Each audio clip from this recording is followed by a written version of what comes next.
Hello, everybody. Welcome to day 2 of GeekFest. We are really happy to be here. This is For the Block. A page of history is worth a pound of logic. And the films in this block were Font of Infamy. It's nominated for Best Animated Film, Best History Film, Best Unusual Interest Film, Best Student Film, and then The London Monster, which is nominated for Best Animated Film, Best Short Documentary, Best History Film. I'm going to start my first question for Savvas.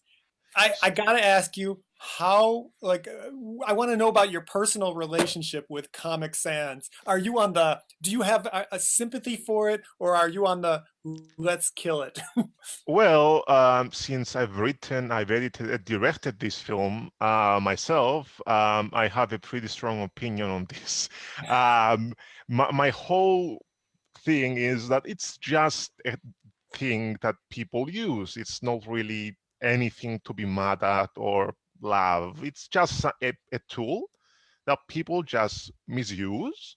And a lot of people like to joke about it, and that's fine. But when you blame something doesn't have a conscience of any sort, and you don't blame the person who decided to use this graphical decision to make this something, then that's the thing that's wrong. So if I hate anyone, it's the people who misuse it. But that's basically my opinion. It's just a thing, and it went way overboard, and that's what documentary is about. Is it that you're moved by the injustice given to Comic Sans by these people who have misused it? Well, it's a mixed bag of a lot of different things. One thing is because there's not a single documentary about this, and I want to, okay, this needs to be addressed at least once in the history of things. So I decided to do this one thing, and then I also wanted to, like, yeah, what you just said, like, I wanted to, like, okay, this is ridiculous because it's mentioned like every 3 or 4 films. They just throw away, oh yeah, it's like Comic Sans, it's as bad as Comic Sans. No, it's not that bad, guys. Calm down. You can use other jokes, and then it's like, okay. So it's a mixed bag of a lot of different things. So yeah. Oh, that's beautiful. I'm gonna let Luke ask some questions here. I just want to say congratulations for being nominated Best Animated Film, Best History Film, Best Unusual Interest Film, and Best Student Film. Congratulations for that. Yeah, no, I enjoyed your film. It was sensational. It was funny to see the fonts get mad at each other. Like, I don't know, writing a paper would be very different. I'm gonna have to consider, I don't know, using other fonts. But my question is, where did this idea come from? It's pretty simple, but where did it stem from? Well, as I said, I heard a lot of people making fun of it all the time, and I'm like, okay, let me look this up. Why is everyone constantly dissing on this font, and why is this such a big deal? And I've kept researching it, and like, it's like a combination of a lot of things. As I said, that the reason I've done this. Main reason was because I was stuck at my home during the whole pandemic. I needed to do a subject that I could actually achieve this year, something that didn't require me to do a lot of stuff outside of, like, film a lot of things. So I've done something that really I just needed, like, permissions to use stuff, and fonts are like public domain to use and stuff. So it's an interesting cheap field to do. So even with no budget, you can accomplish any film you want in this specific category. So that also was an attribute to making this, but it was a very something that stuck to my head, like this thing that I wanted to do, and I just wanted to do it. So that's why I did it, essentially. I was particularly struck by the segment where the gentleman who created the font in such a tragic creation. I'm sure he was so thrilled having done it. Did you have any personal communication with him? I actually did. We had an interview set up for him to do at the actual documentary, and like last 5 days or so, he like changed his mind or whatever. I don't know why, but like, I mean, he was pretty okay with it. He thought, yeah, go for it. Okay. But overall, he just didn't have the time for doing it. And then maybe in the feature film version of this, if that happens, we get some of him interviews, but he is fine. He had a lot of like interviews online, which he gave me permission to use, so that was fine, and I used those. And yeah. Feature film about Comic Sans. I'm thinking it because it has all the elements. It's a tragedy. It's also someone who's completely misunderstood. Exactly. Just a few more years. We'd like to mention Dennis Mohr is here from the London Monster. Luke, why don't you ask him a couple questions? Absolutely. Well, I want to say first, congratulations for being nominated Best Animated Film, Best Short Documentary, and Best History Film. My first question is, you've associated the London Monster with like, quote, media celebrities we encounter today in our daily lives. What did you mean by that? Well, when I started it, I first read the book by John Bonnison, who you see featured in the film. And I was struck by how many parallels from the 1700s you would have today. You would have this idea of a phantom stalker. Is he real? Is he not? Is it a mass hysteria? You know, women are attacked on the witness stand when they come forward. There were just all these parallels, like a Keystone Cops kind of chase. The fact that you know, did they throw one guy under the bus to satisfy, you know, the outrage of the public? So I just thought, and of course it was at the beginning of what we would call, you know, modern media, and I was just surprised to see all the cartoons, the crazy songs, and you know, all sorts of media. So I thought, wow, 300 years ago, it's pretty close to what we see today. And I see your poster in the back for Mugshot, a little self promo. My second question was, how did that help you with the London Monster? Your work with the Mugshot, you know? Well, the films I've made before, they're all documentaries. They're for public television. They've been commissioned, and I've been lucky to make the ones that, you know, I'd like to make.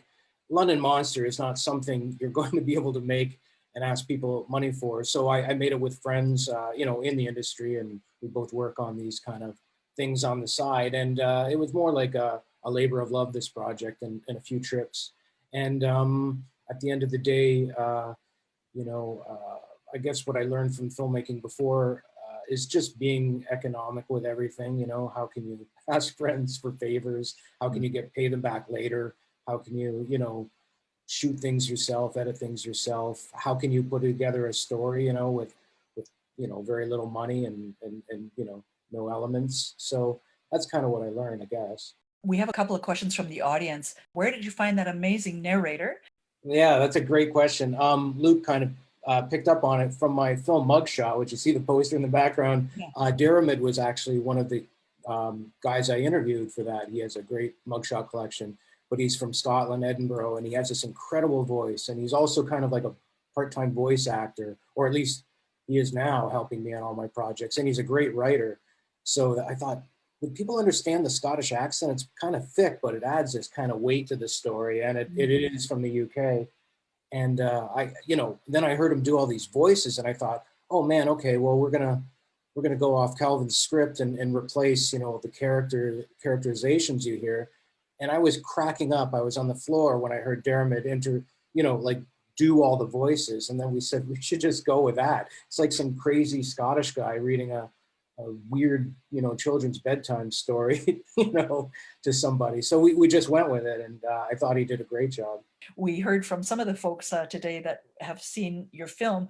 They actually had their phone beside them, Googling. Oh, really? The London Monster, and they wanted to learn more. And so you've actually turned people into these sort of period pulp fiction folks now, looking into just weird crimes in general. I mean, it is a weird time. I just try to keep it as original as I could. So if you've noticed the main interview, John, he looks like a time traveler. Like, you look at the house, yeah, you know, and everything. It's like, is this guy, was he there? He talks like he was. And then you look at, like, you know, all these great prints I got from the British Library, or the British Museum, actually, for free. And then Diarmid's voice and all those locations you see, I went out and shot myself. Those are actually all the real locations. We keep returning to that porch, if you've noticed in the film. That's actually where the first attacks took place. So everything in the film we try to keep absolutely real. And John is a good friend of mine, the author of the book. He's one tough customer, very smart guy and well-researched. We had to live up to his expectations. Like, his book is so good, and the research is incredible that we kept saying, oh my God, we have to keep running this by him and making sure it's correct and it's accurate. So that was kind of our goal. What came first, discovering him or discovering the story? Oh, that's a great question. A little bit of both. I mean, my friend and I, Calvin, who we've made films together since, high school, starting with Super 8 films, we kind of reconnected. And although we worked together professionally over the years, this is a return now in our 50s to these kind of labor of love projects. And we both were fascinated by him, John Bonnison, and the book. And I forget, like they both came together. I called him up right away when I got the book, and that was like 15 years ago. And just stayed in touch with them. And now we've made a short animated film because of COVID based on another book of his, Queen Victoria's Stalker. And we're going to make another one on the history of talking dogs in Germany from 1910 to 1945, which is based on some other quirky work of his. I mean, everything he does is quirky. So. And what's interesting is his topics are quirk in a specific area, like medical weirdness and cold case weirdness. Yep, that's right. He's actually a rheumatologist, like a clinical kind of genius lecturer. And yes, from Cardiff, right? Cardiff, Wales? That's right. And he's since moved to outside of Edinburgh, where Dermot, the voiceover and the friend, the writer of mine, lives. And so I visit them and we kind of decide, oh, maybe we'll do another little project. And he's semi-retired now, John, the author, but the other side of things that him and Dermot share are this like historical murders. That's really not my bag, but it's very interesting. But then, the quirky stories, talking dogs, the London Monster, they're just flush with these crazy characters. So you can't help but be interested in the story, no matter when it takes place. Mm-hmm. A little bit about both of your films are sharing a weird bit of history. Do you want to entertain them with weird history, or do you want to inform them? I mean, both will be enjoyable if the audience if they got entertained and also got educated in the same time. That's film documentaries as a whole. Just entertain a bit, educate them, and hopefully both of them are captured by the audience. But if I was to put a priority, it would be entertain first, and hopefully be entertained enough to capture some of the education that you throw around the documentary, so it stays in their heads. It's a film, so it has to be entertaining. That's just a rule. The history aspect of it, I just kind of use to say to people, for God's sakes, people are still the same across centuries, and that fascinates me. So I kind of want to tell them that, my God, we're as crazy back then as we are today, So I find that fascinating. So it's a bit of information, but a bit of kind of, we're still the same kind of people, I think. And that's got to be entertaining. Both of your films, even though deeply interesting, were both very funny. Was that an unexpected result? No, actually, from my point of view, I actually wanted to make it a bit funny from the get-go. If you see in the background, this is like an initial poster of my film, which is all in Comic Sans font. So I made the titles font on for me about the Comic Sans documentary in the Comic Sans font. That's the initial idea that stuck in my head, and I wanted to do something funny about this. It was very important for me to not just be educational. I just wanted it to also be entertaining and funny at the same time, which is very difficult. So I'm just glad someone found it funny. Well, it's a good question. I mean, I don't think anybody would find the crimes that are covered in my film funny, and they're heinous, but we walk a fine line that, John is just, quirky, the story's quirky, the crimes are quirky. It's kind of like, I guess it's humorous, but it's just kind of dark, right? And people are interested in that kind of thing. So I kind of just let things, I didn't have to do anything to make it funny or make it humorous or make it creepy. It's just all there. And, I guess I'm the messenger in this one, but yeah. And the one last question from the audience is, what is your next project? Okay, that's a very good question. My next project is actually a short script, stop motion animation called Hummings of a Hummingbird, which is about an existential piece, which is another poster up of this one here. I got a few semi-finalist awards for the screenplay of it, which is very nice, that I'm now confident to make it and produce it. So yeah, it's a thing I'm very happy about, and it's progressing smoothly.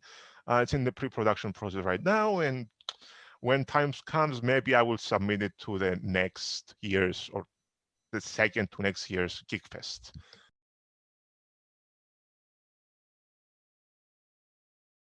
Dennis, problem. what's your next project? Well, I just finished a 10-minute animation based on John's story about Queen Victoria's stalker. If you search online or go to my public pictures website, there's a little trailer we just cut. And then the second project, again, is another labor of love based on his stuff about German talking dogs from 1910 to 1945. So that'll be told in some fanciful way, I'm sure. So we're working on the research and script now.